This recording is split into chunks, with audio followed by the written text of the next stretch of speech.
Hello, my name is Rickard, and in this tutorial, I'm going to show you how to add atmosphere in Photoshop. Let's get started. Alright, let's go to File, Open. We're going to open the DNG file called DTLA Street 146. And this is a photo I took of my friend in downtown LA. Alright, so first we're going to make a few adjustments here. Primarily I want to just bring up the shadows so that we have a little more detail in our darks, and also adjust the temperature of the image so that it's not so warm. Alright, so let's change this to 2400. Let's bring up the exposure by 1, and let's bring down the highlights by, let's say, 40, and bring up the shadows by 60. I'm also going to add just a little bit of texture and a little bit of clarity. And in the detail, I'm going to do a little bit of noise reduction, just 45, 45, and 45. And I'm pretty happy with that. I'm just going to go down and click on this link at the bottom here. Make sure it's going to be opening 16 bits. And that's it. And then I'm going to say Open Image. Okay, so here's our image, and what I want to do is I want to separate him from the background because I'm going to be adding a lot of atmosphere to this background, and I want him to basically be in front of the atmosphere that I add. Also, by separating him, I can add in a bunch of detail without being so worried about covering him up. So first, we're just going to make a copy of this layer by dragging it down here. Next, I'm going to use the new object selection tool and just make a square around him like this. And as you can see, it's done a relatively good job there. I'm going to now click on Select and Mask, and we're just going to zoom in here, holding down Command and the space bar to zoom. And then holding down Option with my quick selection tool, I'm just going to paint out this area here.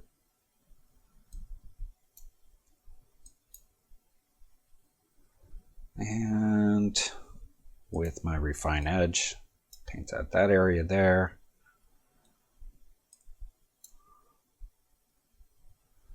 Okay, and the rest I'm gonna do in Photoshop with a mask. So let's just add a radius of 2, hit OK, and add a mask.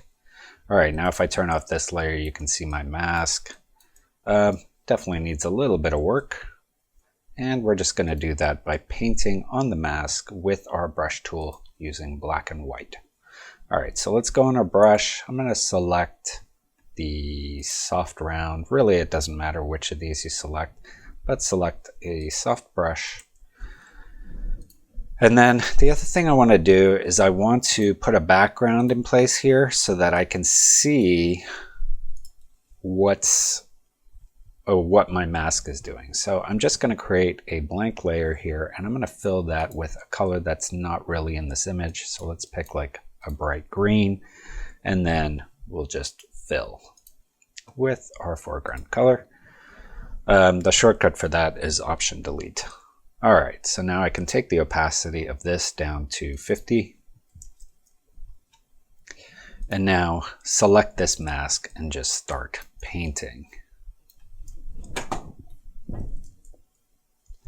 And I can control my brush size and feather by holding down Control and Option and dragging left and right and up and down.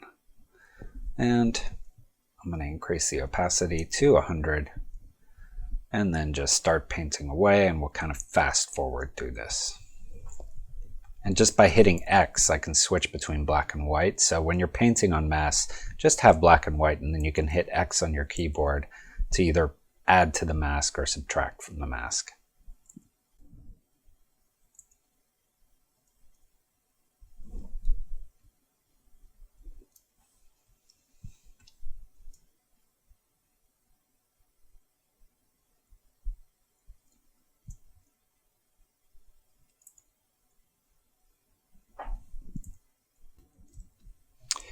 All right, that looks pretty good. Certainly going to be good enough for our purposes. I'm doing, adding atmosphere, not compositing, so this will do just fine. I can now throw away this extra layer, and we'll call this layer here man. All right. Okay, so now we're going to start painting in some atmosphere. So let's make a new layer. We'll call this atmosphere. I'm going to go on my brush tool. Now, I've already loaded my brushes and my overlays. So my overlays are in my library, and you can see here I've got dust, I've got water, and I've got smoke and fog. And if you go to my brushes, you can see I've got the advanced smoke, fog, dust brushes, and water brushes. And I'll include in the description of this video a link to a tutorial on how to load brushes and how to load overlays in Photoshop. And if you don't have these brushes, I'll also include a link on how to purchase them. All right, so let's go to our brushes. I'm going to go to the advanced smog and fog brushes, and I'm going to just select, let's select advanced fog 02. And let's go ahead and just paint. Okay, so you can see our brush is what it's going to do. It's creating this fog, and that looks pretty nice. I'm going to take down the diameter. I'm also going to take the opacity down to 35. And then what we're going to do is basically hold down options, select the color here, and then paint over it with that color. And we're going to do that to pretty much all the lights in this scene. And actually, I'm going to keep the opacity at 100, but I'm going to take the flow down to 35. And the difference here is with opacity at 35, no matter how much I paint, it'll never go above 35 opacity without clicking again. Whereas flow, I can start painting and go over, and it'll start multiplying on top of that 35% opacity. Okay, so now let's do the other lights here. And I'm going to put this on screen.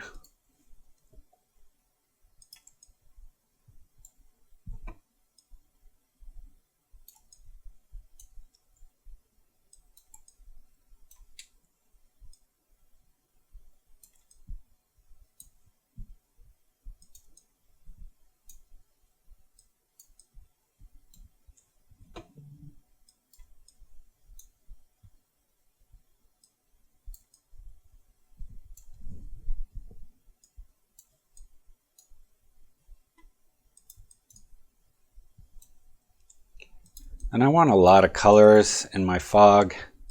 It's just going to help create a little more sense of realism in our final image here.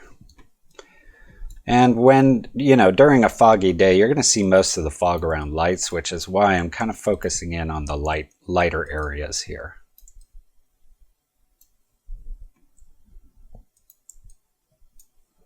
And I'm going to use an even bigger brush and just kind of paint all around behind him just a little more so we separate him from the background.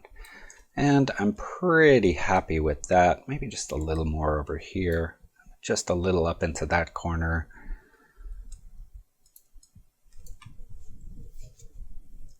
And I feel like we're missing just a little bit here, so maybe just a little right there. Not too much, just like that. There you go. So I'm kind of happy with that. We'll call that atmosphere. The next thing I want to do is actually add a dust layer. So for this, I'm going to go to my libraries here, select my dust library, and I'm going to select the one called Dust 34. So let's find that in our library here. And it's right here. I'm just going to drag it into my file. And we're going to bring this to -55. And then hit enter. And I want to move this up here and probably rotate it. Something like that. Let's put this on screen. And Right about there looks pretty good. And we're going to just take the opacity on that down to 50 by hitting 5 on our keyboard. All right, next I'm going to get a water. So we're going to go to water, and I'm going to get the one called Water 22. And that one is here. All right, so let's drag that in. I'm going to rotate this like this. And just make it the size of our image here like that. And let's put this on screen. And I want this little highlight here to go right where this light is. And I kind of want this one to land by that window. So I think that's a pretty good spot there. Let's take the opacity on this one down as well. And I think we can take this down to 30 as well. So right about 30. Good. All right, so I'm happy with those two. Next, I'm going to add another layer, and we're going to call this Raindroplets. And just around the lights, I want to add some rain. So I'm going to go back to my brush, and let's go to our water brushes. And down here, you're going to see the ones with the little brush next to it. These are our advanced brushes, and they're brushes that have a whole stroke set up to them. So rather than a single click, you can actually brush with these. And I'm going to use Fine Water 01. And I'm going to make this kind of small. And let's get our foreground color to be white by hitting D and then X. And let's see how that looks. Okay, a little bit too small. Make it a little bit bigger here. And there you go.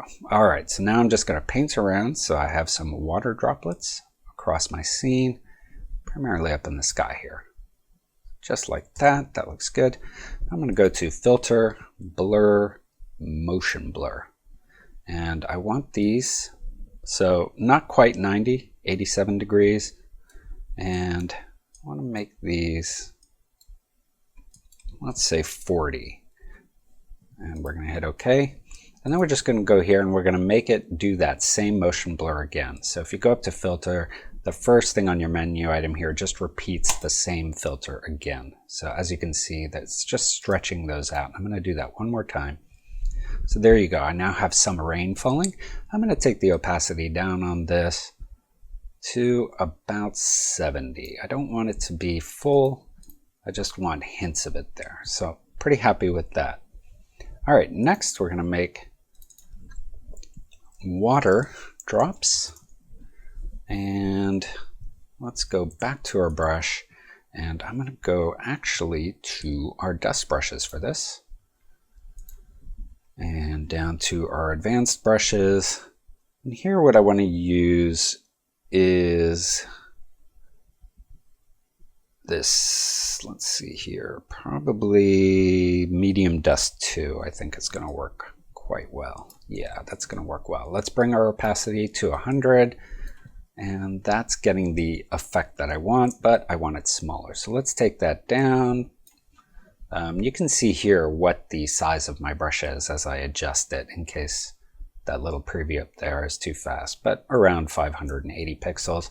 And then I'm just going to paint right around just the light areas. I'm going to make it a little smaller as we do the ones farther away, maybe a little bigger as we do the ones closer to us. And that's just going to give this appearance of the light splat, or sorry, the light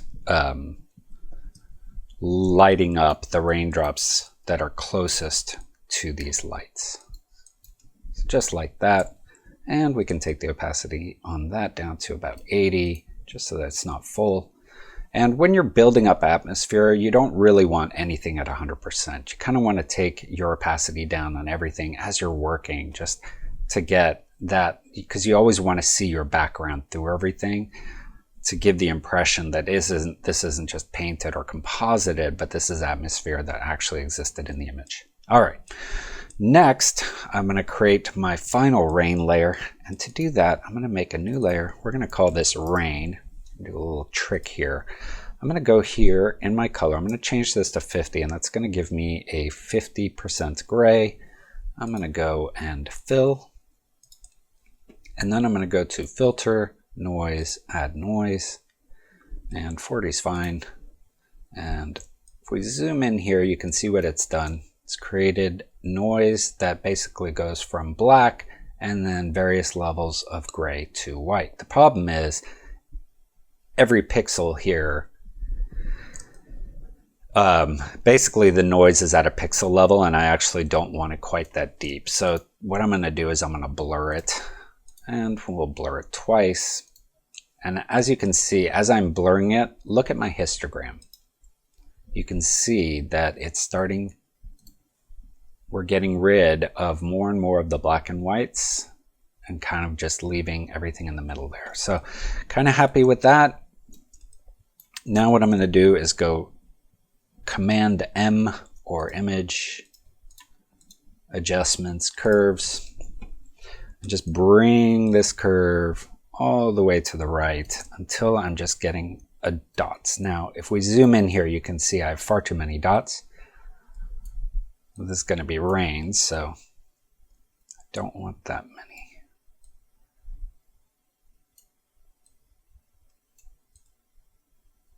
So something like that. Now alternately, you can also use the threshold adjustment and just move this to the right until you get the desired amount of dots. So something like that. Now, again, the problem is these are all basically single pixels.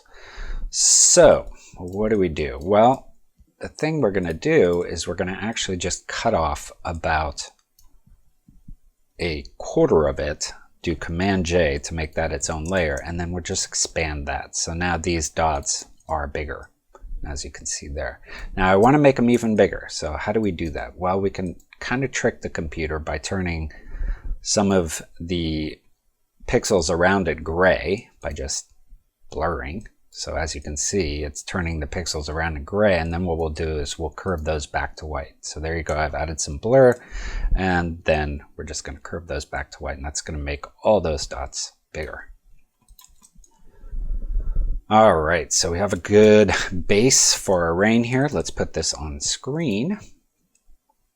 And before I motion blur this, let's call this rain. I'm going to make a copy of it, and I can just do that by option dragging the layer. I'm going to turn off the original here, and I'm going to go again to motion blur. This time we're going to motion blur it a lot. I just really want streaks. So I've streaked this. The problem is, if I turn this back to normal, you can see that our streaks have turned into these like very, very dark gray. So time for a curve again. Command M. We'll just bring the bottom up until we see those a little bit better. So something like that. And let's put this back on now. Oh, actually, before I put this back on screen, you can see we have these top here and here. So just Command T and just kind of stretch that out so we get rid of those. All right, now we'll put that on screen, and that's giving me a nice rain effect. We'll take the opacity down on that quite a bit, just so that we get these subtle hints. Now, I don't really want it all down here. I kind of primarily want it in the sky area. So I'm going to add a mask, use my gradient tool with a linear gradient that goes from black to transparent, and then just get rid of it down here, like that. Okay, so now we're getting that nice rain effect. I'm pretty happy with all the effects. So now what I want to do is I want to add a color grade to the whole thing. So let's see if this layer, if we need this layer anymore. I don't think so, but I'm going to keep it just in case, but we'll get rid of this one. Okay, so let's go to the very top of our layer stack. We're going to add a gradient map, and I want this gradient to go from a nice blue color, so something like in this color range here. And then for this side, I want a warm yellow color, so something like that. And then I'm going to take this and put it on soft light. And you can see how that's color grading the entire image there. Pretty happy with what that's doing. So next I'm going to add a curves layer, and we're just going to accentuate this even more. We're going to go to our blue, bring up the bottom a bit, and bring down the top quite a bit. What that's going to do is it's going to bring yellows into our highlights. And then in our reds, we're just going to bring up the top here to get more warm. And I want a little more cyan in the dark, so I'll pull the bottom of it down.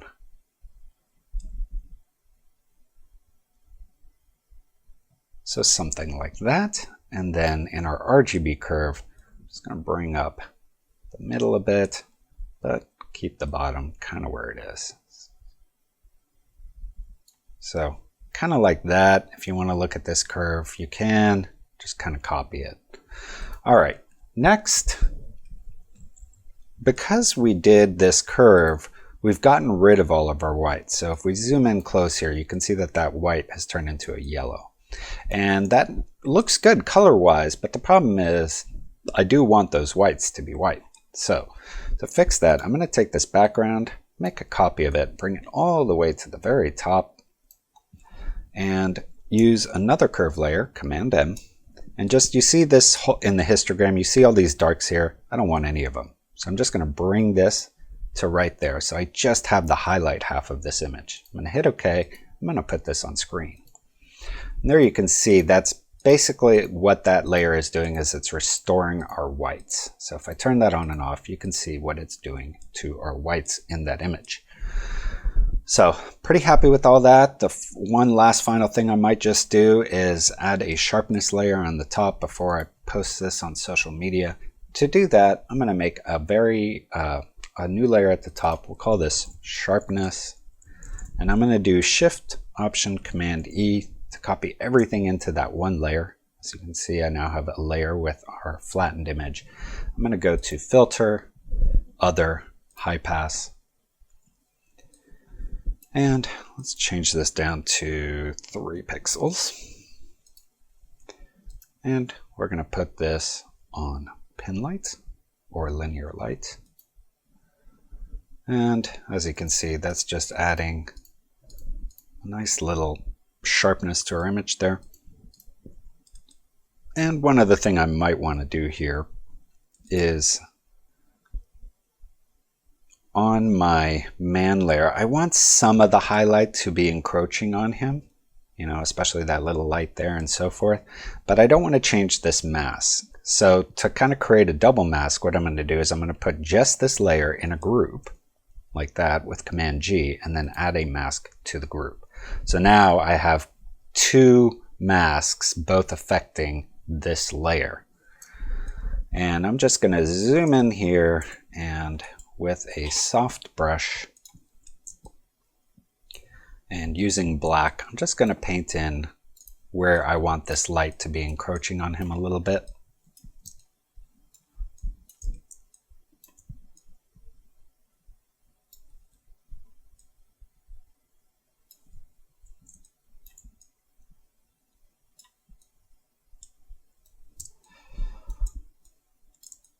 And there you go. I'm pretty happy with that.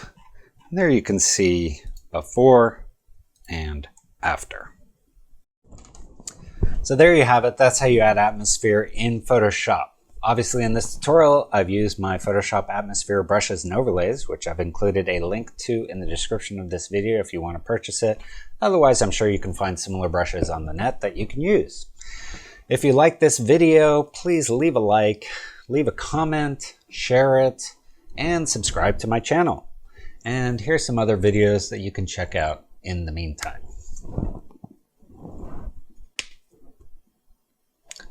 Stay safe. Happy Photoshopping.